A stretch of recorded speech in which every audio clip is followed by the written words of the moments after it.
L'être humain a besoin d'un milieu humain, de communion, de confiance, d'amitié pour développer tout son potentiel et pour se former. Ces rencontres de communion et d'amitié qui éveillent le cœur humain se réalisent parfois dans les milieux les plus inattendus. On peut les trouver dans des prisons, des hôpitaux, parmi les mendiants, les enfants de la rue ou des femmes victimes de la prostitution, selon des modalités de bonté, de tendresse et d'un grand respect de l'autre. Chaque être humain a son secret, son mystère. Certaines vies sont longues, d'autres courtes. Certaines personnes semblent vivre les étapes de la croissance, d'autres pas du tout. Et pourtant, je crois que chacun arrive à sa propre maturité au moment de la mort.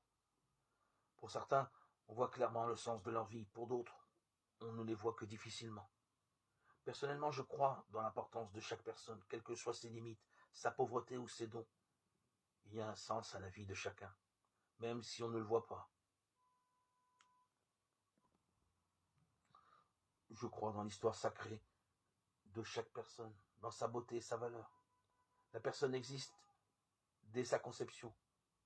Elle existe avec sa beauté, parfois défigurée dans les hommes et les femmes de la rue, dans les prisons, chez les personnes prises dans la drogue et l'alcool. Elle existe même chez ceux qui tuent avec brutalité et qui utilisent la torture, abusent les enfants. Chaque être humain est important et capable de changer, d'évoluer, de s'ouvrir un peu plus, de répondre à l'amour, de s'éveiller à une rencontre de communion. Je voudrais transmettre cette foi dans la personne humaine et dans ses capacités d'évoluer, car sans elle, nos sociétés risquent de devenir purement compétitives et paternalistes à l'égard des faibles, les enfermant dans l'assistanat au lieu de les aider à se mettre debout pour s'ouvrir à d'autres. Elles risquent aussi de rejeter ceux qui gênent, parfois même de vouloir les supprimer.